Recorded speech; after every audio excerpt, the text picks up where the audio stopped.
Саламатсыздар урматтуу Чалкан медиа каналынын көрөрмандары, өлкөбүздө алынган акыркы сааттагы жаңылыктар менен сиздерди тааныштырабыз.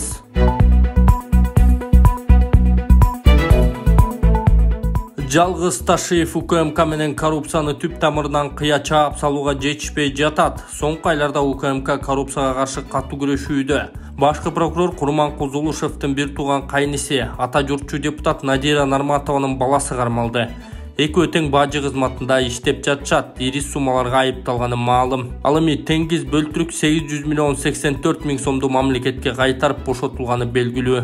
Токмок мэри Урмат Самаев 25 миллион сом кусуп эркиндикке чыкты. Таянган тоолору калканыштары болсо да, УКМК төрагасы Камчыбек Ташиев эч нерсесине карабай мамлекетке элдин рызкысына зыян келтиргени үчүн жазалап жатат. Булар жакынкы аралыкта эле кармалышкан лөктөр. Мындан сырткары жума сайын кызмат абалынан кыянат пайдалануу коррупция беренелери менен чиновниктер кылтак илинишүүдө. УКМК менен коррупцияны түп тамырдан кыя чаап салууга жетишпейт экен. Органдардын биргелешип кызматташуусу анан уурулукка каршы чыныгы кесипкөй таза жетекчилер жана коомчулукта жардам берүүсү шарт деп жазган Аргумент Кежи сайты.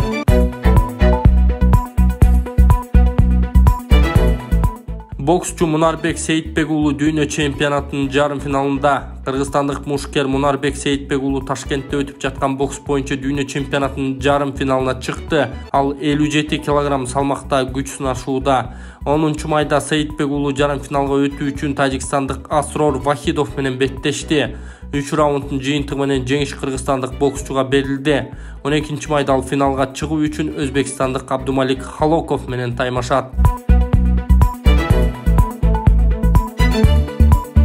Бишкек Разаков авиакаттамы жанданат, учак аптасына 2 рет учат. Бишкектен Разаков шаарына авиакаттам кийинки аптада кайра жанданат. Манас аэропортунан кабарлашкандай Атамекендик Тезжет авиакомпаниясы 16 майдан тартып Бишкек Разаков Бишкек багыты боюнча үзгүлтүксүз каттамдарды ишке ашырат. Учуулар аптасына 2 жолу шейшемби жана ишемби күндөрү аткарылат. Буга чейин учак жумасына 1 жолу ишемби күндөрү каттап турган деп маалымат таратты Манас эл аралык аэропортунун маалымат кызматы.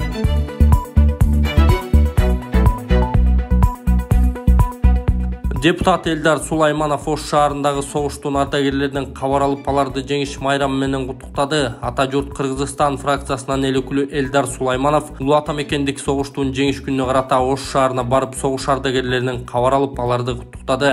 Бул тууралуу эл өкүлү өз Facebook баракчасына жазып чыкты. Анда депутат мындай пост калтырган: келечек муундарга жаркын жашоо тартуулаган баатыр аталарыбыздын кайталангыс эрдиктери жана оруктагы энелерибиздин каармандыгы түбөлүккө сакталат. Ар дайым дүйнөдө тынчтык болсун деген Сулайманов. Мындан тышкары Сулайманов ардагерлер менен жолугушуусунда согуштун катышуучусу Касымбай Жолдошов согушта башынан өткөргөн кыйынчылыктарды айтып берген. Эл өкүлү андан ары дагы бир согуштун ардагери Салахиддин Токтобаев менен жолугушту. Элдар Сулайманов келечек муунга жаркын жашоо тартуулаган аталарыбызга ыраазычылыгын билдирген.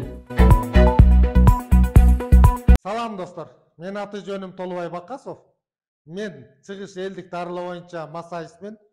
Биз сиздердин суроо талабыңыздар боюнча массаждардын түрүн окуткан Максат академиясын ачтык. Салам достор, Максат академиясы детский массаж курсун ачык деп жарыялайт. Бул курста сиздер дисплазия, кривошея, вальгус, варус, гипертонус, ЛФКнын түрлөрүн үйрөнө аласыздар. Эгерде ким өз үйүндө олтуруп балдарына массаж жасоону кааласа, Максат академиясы сиздерди күтөт. Достор, сиздер менен Максат академиясы жана анын тренери Куттубек Кутболсунов. Биздин академияда сиздер 11 массаждын түрүн үйрөнсөңүздөр болот. Алар классикалык, лечебный, микс массаж, столун терапия, бал массажы, бет массажы, баночный массаж жана ошол эле гандин таякча массаждары и от массажын биз сиздерге бонус катары беребиз. Достор, окууну бүткөн соң сиздер диплом, сертификат международный деңгээлде аласыздар. Толук маалымат алуу үчүн достор экрандагы номерге байланышыңыздар болот. УКМК Баткенде аткезчилер милиционерлерди сабап коюшту. УКМКнын Баткен облустук башкармалыгы чек ара кызматкерлери менен биргеликте Баткен районунун Карабак айылындагы үйлөргө тинтүү жүргүзүшкөн. Натыйжада ЖД аттуу жарандын үйүнөн аткез жол менен алып келинген акциздик маркасы жок болжолдуу баасы 1 миллион 800 миң сомдук 18 000 куту тамеки табылган. Товар боюнча протокол түзүлүп жатканда ошол үйдө турушкан ЖД милиция кызматкерлерине каршылык көрсөтүшүп кол көтөрүшкөн. Бул фактынын негизинде Баткен райондук ички иштер бөлүмү кылмыш жаза кодексинин 374-беренесинин 2-бөлүгү бийлик өкүлүнө карата коркутуу же зомбулук көрсөтүү менен иш козгоп, Карабак айылынын жогоруда аталган 3 тургунун тергөө абагына камакка алган. УКМК аткезчилик менен алектенгендер ага тиешеси бар адамдар статусуна жана социалдык абалына карабастан мыйзам чегинде жоопко тартылаарын эскертет. Лейликте аскерлер менен жергиликтүү тургундар ортосундагы чырдан улам кылмыш козголду. Аскердик прокуратура Баткендин Лейлик райондагы Мурас айылында жергиликтүү тургундар менен жоокерлер ортосундагы мушташка байланыштуу кылмыш ишин козгоду. Бул тууралуу Кактус KG редакциясына башкы прокуратурада маалымдашты. Маалым болгондой, жакынкы күндөрү тийиштүү экспертизалар дайындалат, учурда тергөө иштери жүрүп жатат. Эске салсак, бир канча күн мурун социалдык тармактарда Лейлик аскерлери менен жергиликтүү айылдын тургундарынын ортосунда мушташ чыккан. Ошол эле социалдык желилерде мушташ ошол жердеги дүкөнчү менен андан карыз алып жүргөн аскер кызматкерлеринин биринин ортосунда карыздашуудан улам тутанганы жазылып жүрөт.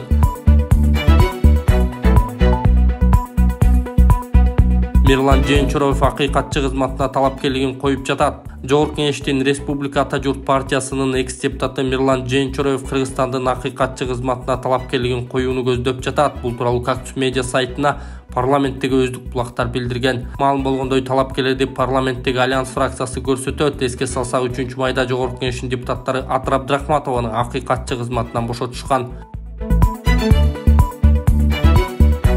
Урматтуу Москва шаарындагы мекендештер, эгерде сиз жакынкы күндөрү Москвадан Казакстанга кирди чыкты кылууну көздөп жатсаңыз, сиздерге да сыккан тажрыйбалуу айдоочу Шайлообек мырзаны сунуштайбыз. Заманбап комфорт унаалар сиздердин кызматыңыздарда. Жолго чыгарды кара тизмеден текшеребиз. Мөөнөт өткөн документтерге жардам беребиз. Эч кандай пересадкасыз өзүбүз алып кирип чыгабыз. Биздин Дарек проспект Мира метросу, проспект Мира көчөсү 39А, байланыш номерибиз +7926 630 79 63.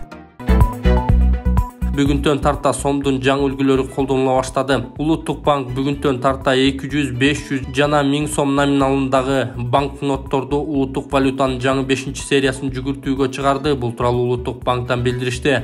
Жаңы сериядагы банкноттор улуттук валютаны жүгүртүүгө киргизишкенин 30 жылдыгына арналат. Улуттук валюта 1993-жылы жүгүртүүгө чыгарылган мезгилинен тартып азыркы учурга чейин коргоо элементтеринин минималдуу топтомун камтыган жөнөкөй купондон тартып, жасалма жол менен акча чыгаруудан коргой турган жогорку деңгээлдеги коргоо элементтеринен турган банкнотторго чейин басып өткөн жолун чагылдырылат. Улуттук валютанын жаңы сериядагы банкнотторунун негизги сюжеттеринин багыты Кыргызстандын тарыхый маданий мурастарын чагылдыруу өзгөрүүсүз калды. Алдыңкы бетиндеги искусство жана маданият чеберлеринин портреттери, арткы бетинде республиканын ажайып кооз жерлери сакталды. Банкноттордун негизги түсү жана өлчөмү өзгөрүүсүз калды деп айтылат маалыматта. Кыргызстандын жаңы сериясынын банкноттору жасалма жол менен акча чыгаруудан бекем коргоону камсыз кылган 3 деңгээлден турган заманбап коргоо элементтеринин комплексин камтыйт. Улуттук валютанын бардык банкноттору Кыргызстандын аймагында расмий төлөө каражаты статусуна ээ жана чыгарылган жылына карабастан төлөө каражаты катары эч кандай чектөөлөрсүз милдеттүү түрдө кабыл алынууга тийиш. Садыр Жапаров банк кызматкерлерин майрамы менен куттуктады. Президент Садыр Жапаровдун банк кызматкерлерин күнү менен куттуктады. Ал быйыл Кыргызстан улуттук валютанын кыргыз сомунун колдонууга киргизилишинин 30 жылдыгы белгиленип жатканын айтып, улуттук валютаны киргизүү эгемендүү Кыргызстандын тарыхында маанилүү рол ойногонун белгилеген.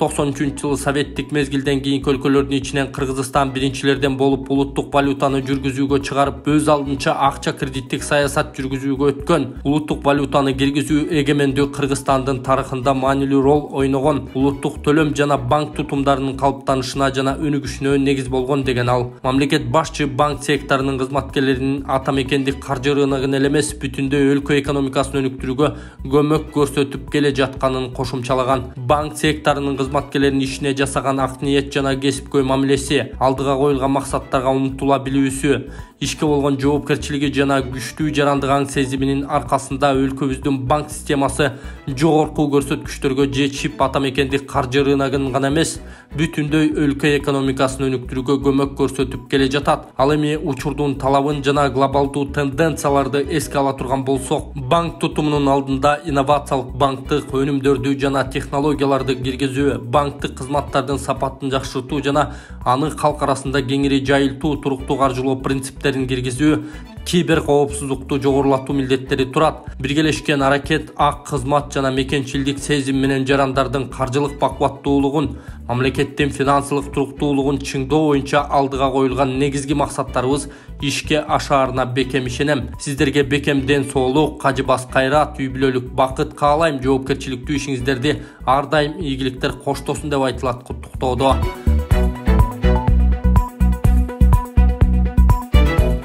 Манасчы Рыспай Исаков Өзбекстанда өткөн эл аралык сынакта 1-орунду ээледи. Манасчы Рыспай Исаков Өзбекстандын Гүлистан шаарында өткөн эл аралык кайтуучулар сынагында 1-орунду ээледи. Бул тууралуу 9 майда Маданият министрлигинен билдиришти.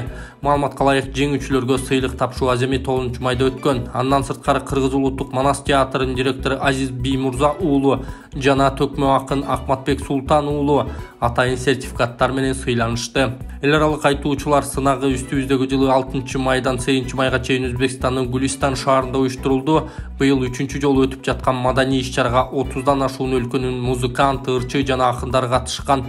Исаковду Манас айтуу боюнча рекорду. Буга чейин 2022 жылдын сентябрында Манасчы Рыспай Исаков Түркиянын Бурса шаарында өткөн Манас айтуу жумалыгында тынбай үн чыгарып окуу багытында 124 саат Манас айтып, Гиннестин рекордтор китебине кирген. Исаковдун Бурсада Манас айткан видеосун Манасчы Дөөлөт Сыдыков Facebook барагына жарыялап, аны Манас атаны мынтип бүт дүйнөгө шылдың кылган болбойт деп сындаган. Видеодон Исаков Манас айтуунун 2-күнү чарчаганын, айланасында болуп жаткан окуяны оңго салып айтканын көрүүгө болот. Бул көрүнүш коомчулукта дагы кызуу талкууга алынып, интернет колдонуучулары Исаковду Манастын баркын кетирди деп айыпташкан. Ал эми кээ бири Манас айтыш эмес, уктабай жөнөп туруш деле оңой эмес деп видеону жарыялагандарга нааразы болушкан. Гиннес рекордтор китебине кирүү үчүн узак убакытка Манас айтууга аракети буга чейин 2 ирет болгон. Манасчы Дөөлөт Сыдыков 2020 жылы 13 ноябрда Бишкектеги Алатоо аянтында 14 саат 27 мүнөт Манас айтып рекорд койгон. 2021 жылы 31 августта Сыдыков Москва шаарындагы Кыргызстандын элчилигинин имаратында 6 күн 5 түн Манас айтып, узактыгы 111 саатка созулган. Бул иш-чара Дөөлөт Сыдыковду Гиннес рекордтор китебине каттоо максатында уюштурулган. Манас Кыргызстандын эң ири эпосу, ал ЮНЕСКОнун адамзатынын маданий мурастар тизмесине жана дүйнөдөгү эң ири эпос катары Гиннес китебине кирген.